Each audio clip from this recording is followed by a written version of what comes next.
Hi there, I'm Colin Daniel from riffninja.com. Welcome. And this is lesson number 2 in a series of 3 lessons, and it's Howling Wolf inspired. In our first lesson, we took a look at Smokestack and Lightning, and I taught you the riff to that. And now we're going to take a look at Backdoor Man. And they both use the same scale. They're in the same key. So it's that E pentatonic minor scale.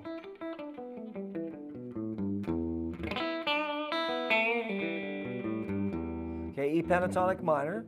And I kind of got on your case about keeping your fingers there in position. And now it's going to pay off if you learn to play the scale in the position I suggested. Yeah, I know. I've seen people play this scale with their first and second fingers like this.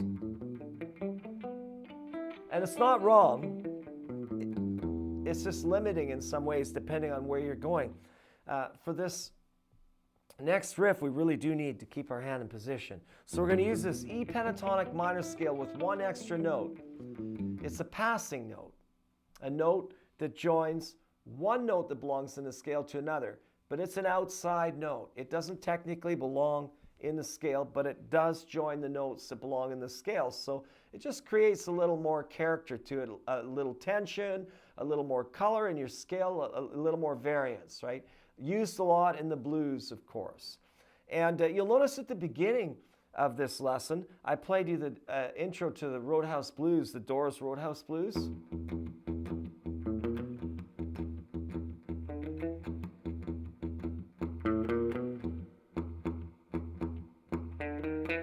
Well, they use 2 chromatic passing notes, but you can bet that that idea must have been influenced somewhat by Backdoor Man from Howling Wolf, because Howling Wolf's Backdoor Man was long before Roadhouse Blues. And my point to that is that these chromatic passing notes have been used for a long time. They're used in rock and roll, in modern music even now. And we're going to use the chromatic passing note from the 7 to 8.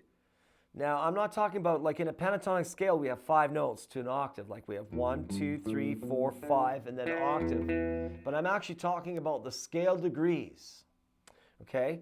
And what I mean by that is that the scale degrees are in reference to the complete picture of the key that we're in. We're in E minor, but we're using a pentatonic scale, which is a 5-note variation of the diatonic scale, which is the complete picture of the scale, right? It's just that the pentatonic scale has larger distances between the notes, and it sounds sadder, and that's why we call it the blues scale. Now, we're going to use the chromatic passing note between the 7 and the 8, and this is how it's laid out in the pentatonic scale. 1 is the tonic. The second note in the pentatonic scale is the 3rd of E. Like if this is E, then this is the 3rd, right? This is the 4th. This is the 5th. This is the 7th, and this is the 8th. So the open D is the 7th. Then our D sharp, which is, the first fret, 4th string, is the chromatic passing note, and then it goes back to the E. And this is the first step in our riff. That's what we're going to do. We're going to start on the B note, which is the 2nd fret, 5th string. We're going to go 2nd fret, 5th string, then open 4th string, then 1st fret, 4th string, then 2nd fret and 4th string. And that's our chromatic movement.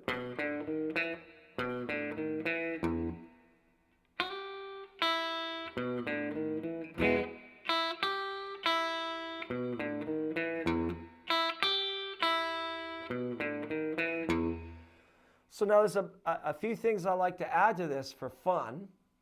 But let's get the riff down first. So you've got the, and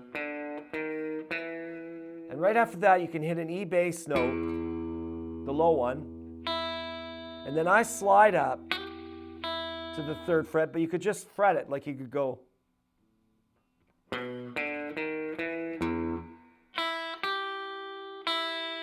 So that's open high E, that's open, 1st string, then the G, which is the 3rd fret, and then back to open.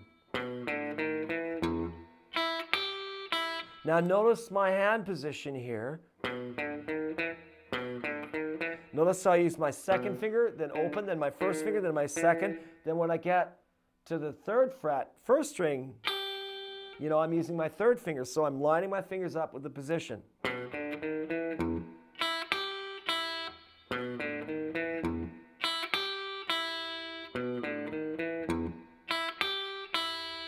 And that's what the riff sounds like. So again, the chromatic movement.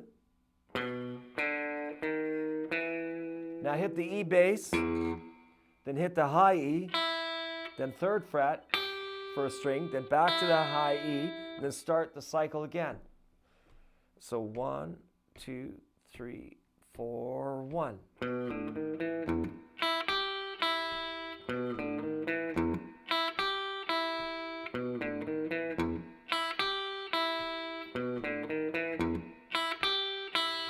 Now I really think this is cool.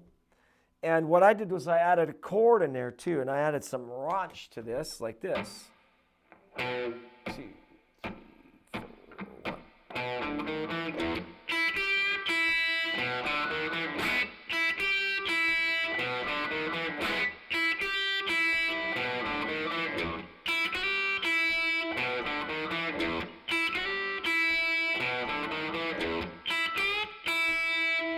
Okay, so there's a few options here, and I want to just talk about them. First one was, when I do this chromatic run, I strum the full E chord and then go.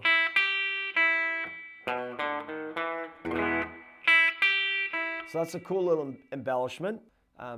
Another thing, besides the chord and the slide, I like to add a stretch too, just for a little variance.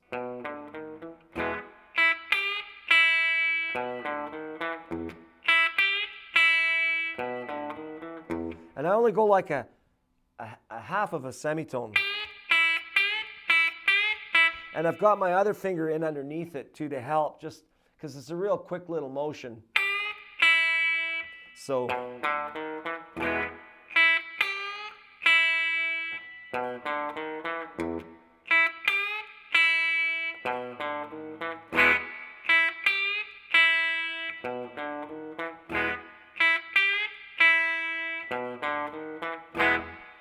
Like that, right? So that can be a lot of fun. Now I got one more thing to add to it, and that is I like to use this riff for a call and answer.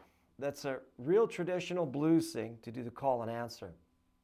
And I use the upper register E pentatonic minor, which is at the 12th fret.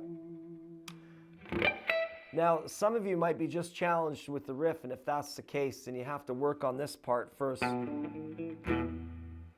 You have to work on the main riff first, because I'm going to add a little bit of improvising to it. And I'm going to use this scale here.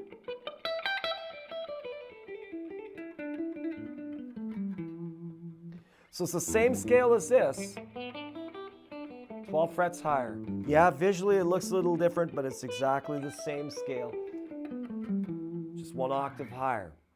And what I'm going to do is I'm going to take a couple simple ideas. One simple idea is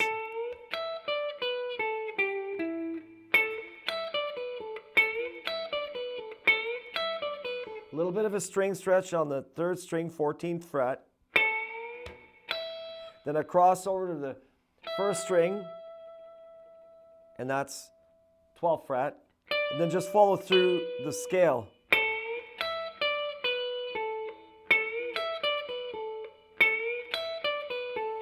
And then, so any riffs that you know or anything you want to put in there, this is a great thing about a call and answer riff like this. So, you know, you're doing, so you decide how many times you want to do this. I would say a 2 and 2 is a pretty good thing.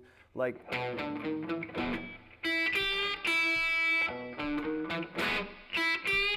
then answer it with a riff.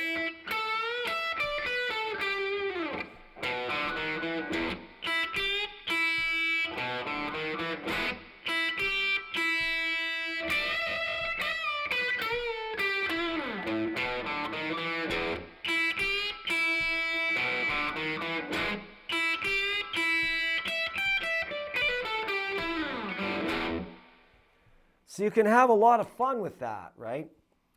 And just take the first riff I showed you and work that in first. And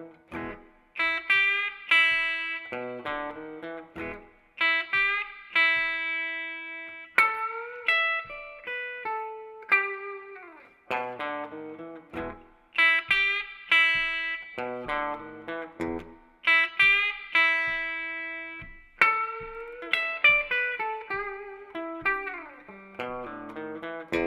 there's like all these different timings. The beautiful thing about the blues is it doesn't necessarily have to be the same timing. All right, if you like this lesson and the last one, then you'd really like my course that I sweated over. Classic Blues Rhythms and Riffs. I really sweated over it a lot.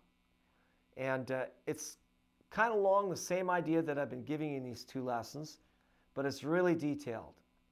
And it's for you guys that don't sing or don't have a band and want to play through a recognizable riff or song and actually have something solid in place other than just a riff, right? To actually finish something, have a complete beginning, middle, and end section. And it's a really great course. I'm really proud of it, and I think it's one of my best. And you can find out more about this course at riffninja.com/blues-rhythms. All right, thanks for giving me the time. We'll see you in the next lesson.